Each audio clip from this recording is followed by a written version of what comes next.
5 discuss करेंगे। बहुत बड़ा डॉक्यूमेंट है, बट जो भी इम्पॉर्टेंट पॉइंट्स या एक कंक्लूजन निकल करके आ सकता है एकदम कंसाइज वे में इसको समझने की कोशिश करेंगे, ताकि आपको जो काम के पॉइंट्स हैं वो याद रहें और एग्जाम में आप अप्लाई कर पाएं।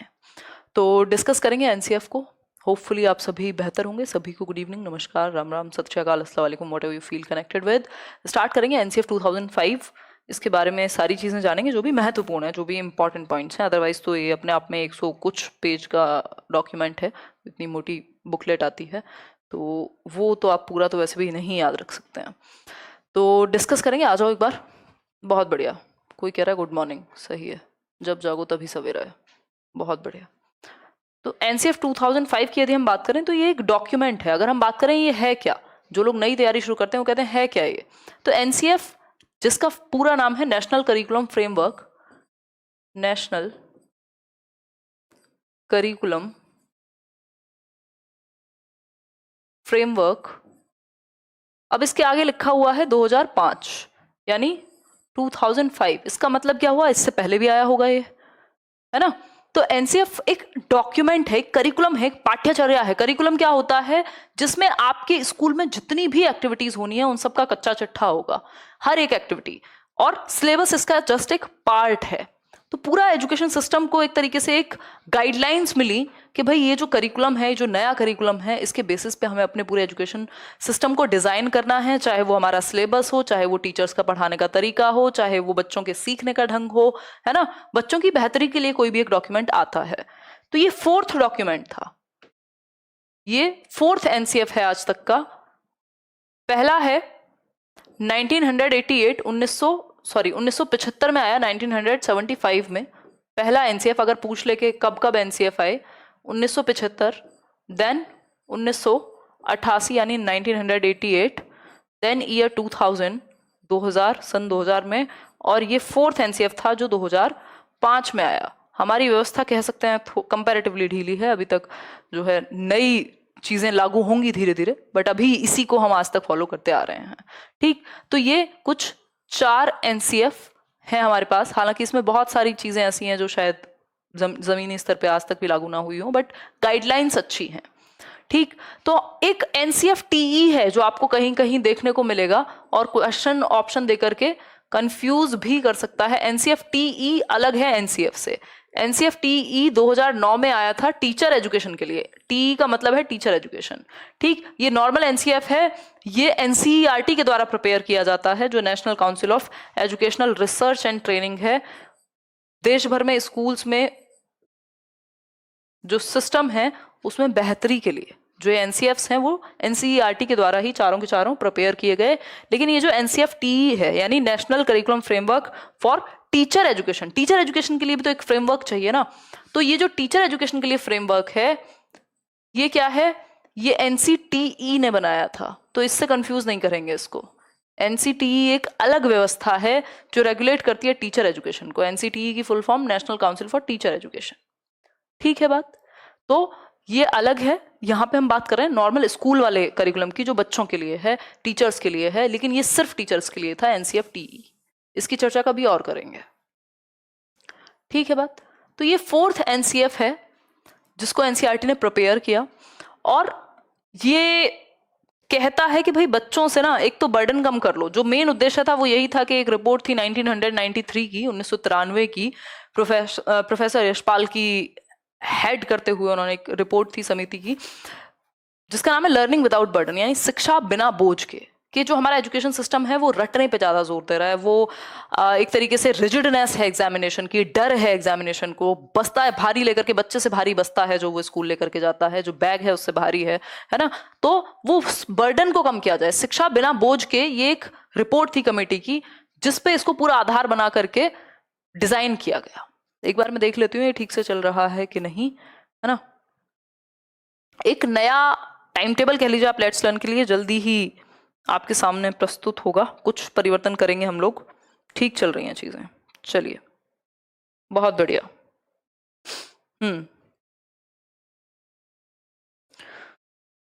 चलिए फिर आगे बढ़ते हैं। हाँ, आज कई दिन बाद हम लोग फिर से मिले हैं। 2005 की अगर हम बात करें एनसीएफ की, तो ये 4th एनसीएफ है और एनसीईआरटी के द्वारा प्रिपेयर किया गया। ठीक, जो नेशनल फोकस ग्रुप्स बनाए गए, कुछ नेशनल फोकस ग्रुप्स बनाए गए,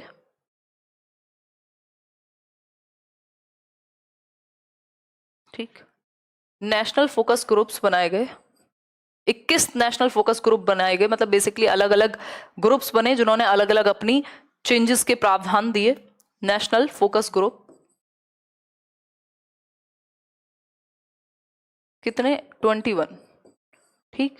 हेड कौन थे इसको पूरे जो भी लीड करने वाला प्रोग्राम है, वो थे प्रोफेसर यशपाल, जो पहले भी जो एक रिपोर्ट आई थी लर्निंग विदाउट बर्डन, उसके हेड रह चुके थे, जिसपे ये बेस्ड है, प्रोफेसर यशपाल, ठीक। अगर हम बात करें तो लर्निंग विदाउट बर्डन, अगर ये मैं कहूँ इंस्पायर्ड कहाँ से है, तो लर्निंग विदाउट बर्डन यानी शिक्षा बिना बोझ के जो एक रिपोर्ट है उस पर, learning without burden.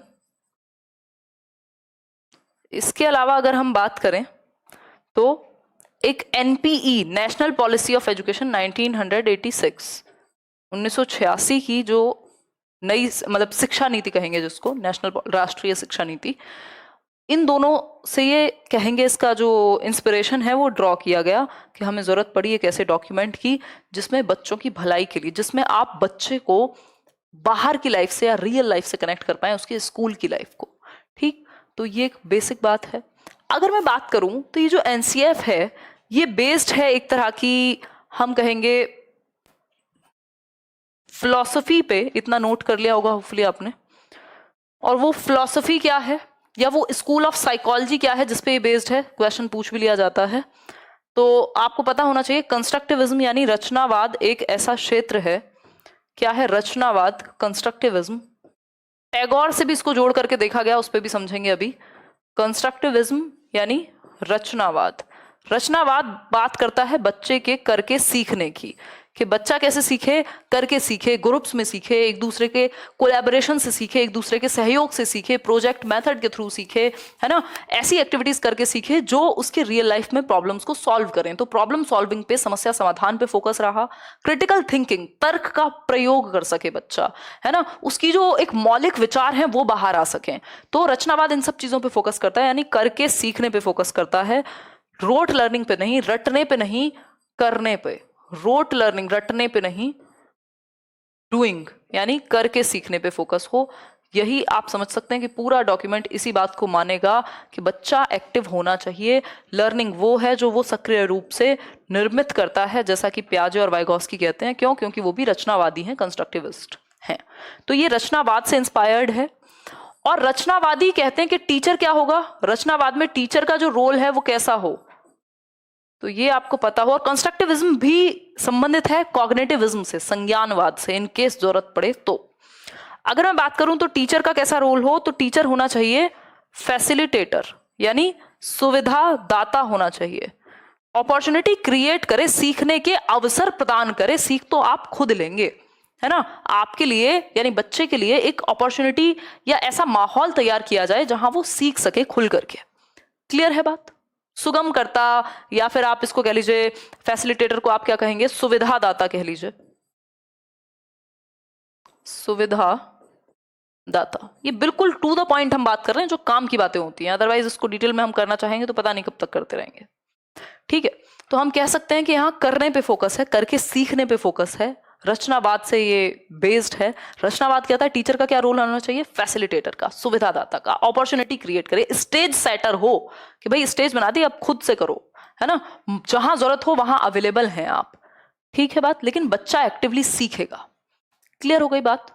Hopefully clear है। यहां तक किसी को कोई डाउट आ रहा हो तो पूछ लो, फिर हम आगे बढ़ेंगे कि ये जो पूरी, इसमें वैसे तो 5 चैप्टर्स हैं अगर हम बात एनसीएफ की करें, बट वो 5 के 5 इंपॉर्टेंट ना होकर के मेन चीज क्रक्स इंपॉर्टेंट है। इसकी जो ओपनिंग लाइंस हैं, जो शुरुआत होती है एनसीएफ की, वो ओपनिंग लाइंस हैं रविन्द्रनाथ टैगोर के एक एस्से की, एक निबंध की, जिसका नाम था, या है नाम, राइटर्स तो हमेशा रहते हैं ना, सिविलाइजेशन एंड प्रोग्रेस, यानी सभ्यता एवं प्रगति कह लीजिए आप। ठीक, सिविलाइजेशन एंड प्रोग्रेस, ये है नाम एस्से का रविन्द्रनाथ टैगोर के। इससे शुरुआत होती है एनसीएफ की। और इसमें कहा क्या गया, क्यों इसको यूज कर रहे हैं सिविलाइजेशन एंड प्रोग्रेस को, सभ्यता और प्रगति को, क्यों? क्यों? क्योंकि टैगोर कह रहे हैं कि दो चीजें बहुत इंपॉर्टेंट हैं बच्चे के लिए, चाइल्डहुड के की एलिमेंट्स हैं एक तरीके से। क्या? एक तो है क्रिएटिव, जिसका एक अपने आप में ही मतलब क्या कह सकते हैं हम, क्रिएटिव स्पिरिट यानी रचनात्मकता, कुछ नया करना, बच्चे का बचपन के गुण हैं एक तरीके से। और दूसरी एक चीज है जेनरस जॉय, मतलब खुशी, एक्सप्रेशन कर पाए, वो अपने आप को एक्सप्रेस कर पाए, वो जो हैप्पीनेस है, जो उसके अंदर का एक आर्टिस्ट है, वो बाहर ला पाए। तो क्रिएटिव स्पिरिट प्लस क्या है, जेनरस जॉय, मतलब बच्चा खेल खेल में सीखे, बोझ मत बनाइए शिक्षा को, लर्निंग विदाउट बर्डन, लर्निंग बेहतरी के लिए हो, डर के लिए ना हो। तो क्रिएटिव स्पिरिट और जेनरस जॉय क्या है, टू की एलिमेंट्स हैं बचपन के, चाइल्डहुड के, टू की एलिमेंट्स ऑफ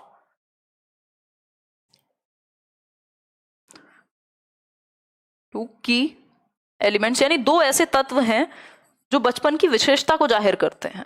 बच्चे को इसी के माध्यम से सिखाया जाना चाहिए कि वो करके सीखे, एकदम जॉयफुल ढंग से सीखे। दूसरा, क्रिएटिविटी उसके अंदर की जो है, सृजनात्मकता, रचनात्मकता, वो बाहर आए, कुछ नया करने की जो क्षमता वो अपने अंदर रखता है वो बाहर आए।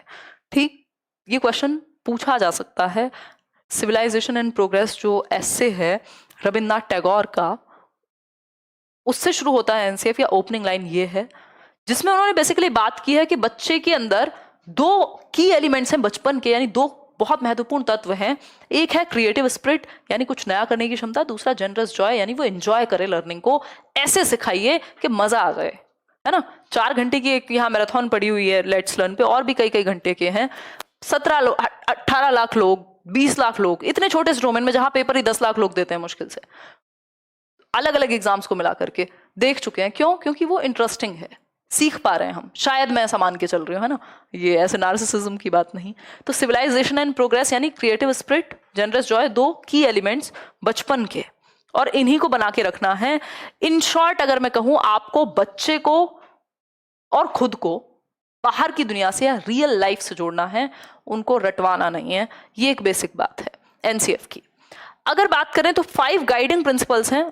कभी भी आप एनसीएफ के क्वेश्चन में पढ़ें, फंसें, तो याद रखिएगा एग्जाम में कि ये 5 गाइडिंग प्रिंसिपल्स जो ये मुख्य निर्देश हैं किसके, एनसीएफ के, 5 गाइडिंग प्रिंसिपल्स ऑफ एनसीएफ, ये आपको बचा लेंगे यदि आप इनको ठीक से समझ पाए होंगे तो। प्रिंसिपल्स ऑफ एनसीएफ मतलब ये मुख्य निर्देश हैं 5, वैसे तो बहुत सारे निर्देश हैं, मुख्य निर्देश हैं 5 पूरे एजुकेशन सिस्टम के लिए, बच्चे के लिए, सीखने के लिए। ठीक है बात। अगर मैं बात करूं तो इसमें बात हुई है कि भाई रटने से दूर लेकर के जाओ, रियल लाइफ से जोड़ो, फ्लेक्सिबिलिटी लाओ अपने एग्जामिनेशन सिस्टम में, डर ना बैठे बच्चे के मन में। टाइम टेबल भी इवन जो स्कूल का है उसको भी इतना रिजिड मत रखो, चेंजेस की संभावना रखो। ठीक, इसके अलावा हम कह सकते हैं जो आपका रोट मेथड्स हैं उनको परिवर्तन लाइए, जो बुक्स हैं उनको रियल लाइफ से जोड़िए। ये कुछ 5 आपके गाइडिंग प्रिंसिपल्स हैं। फिर एक बच्चा जो निकले स्कूल से वो सिर्फ साक्षर ना निकले, वो उसके अंदर एक नेशनल आइडेंटिटी हो, वो नेशनल बिलीफ्स या वैल्यू करता हो, अपने राष्ट्र को एक डेमोक्रेटिक कंट्री का एक हिस्सा बन करके निकले। ठीक है बात, समझते हैं एक बार एक एक करके इन 5 के 5 गाइडिंग प्रिंसिपल्स को समझते हैं। ये आपको बचाने का काम करते हैं, सेवियर का काम करते हैं। जब आप एनसीएफ के क्वेश्चन में फंसते हैं तो सबसे ज्यादा हेल्प यही करेंगे। ठीक, समझेंगे एक बार। पानी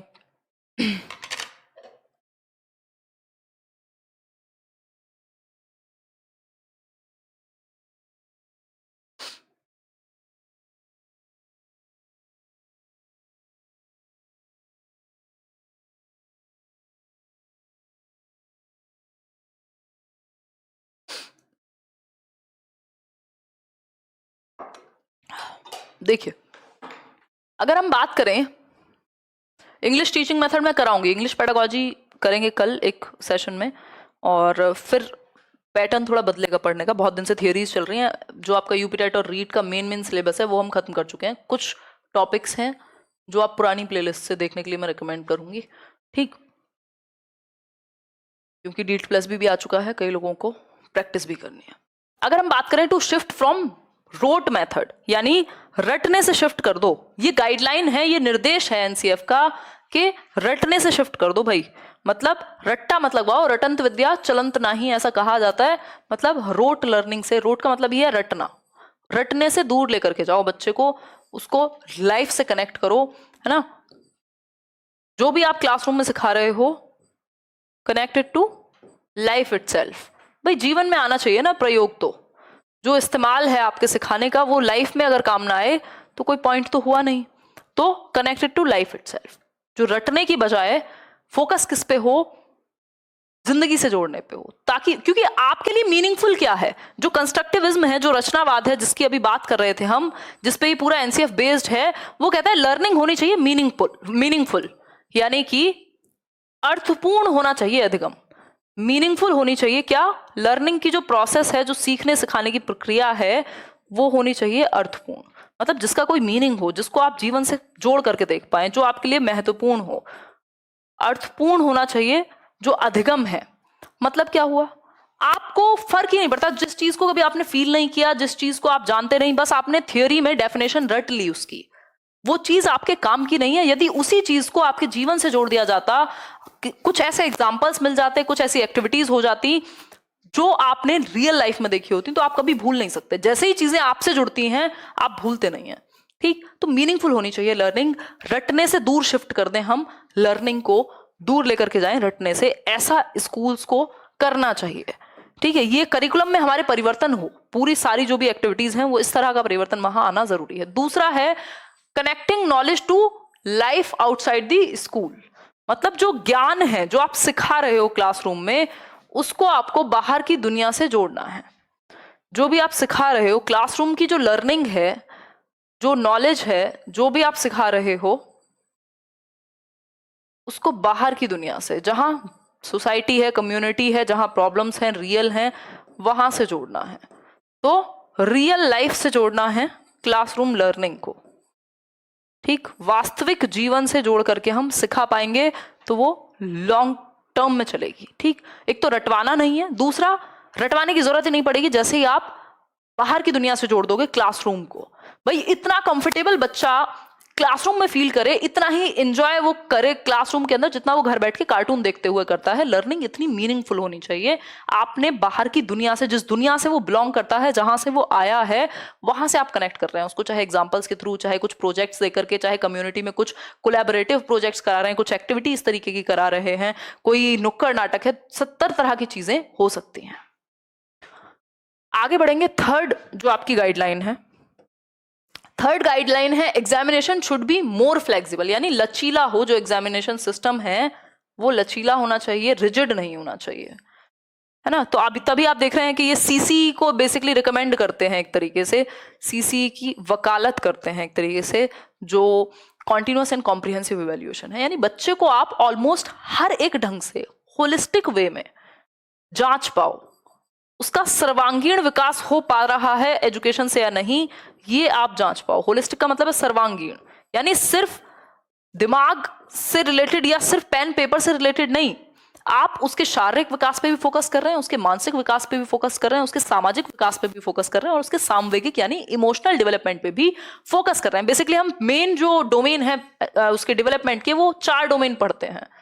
फिजिकल, PCSE, फिजिकल कॉग्निटिव यानी दिमाग से संबंधित, फिजिकल यानी शरीर से संबंधित, सोशल यानी हम सोशल बीइंग हैं तो हमें 4 लोगों में रहने की बुद्धि भी होनी चाहिए, और साथ में इमोशनल डेवलपमेंट, हम अपने इमोशंस को क्या कर पाएं, कंट्रोल कर पाएं, सही जगह पे यूज कर पाएं, उनके प्रति अवेयर हों, ये सब क्या है, मैनेज कर पाएं। ये सारा इमोशनल डेवलपमेंट का खेल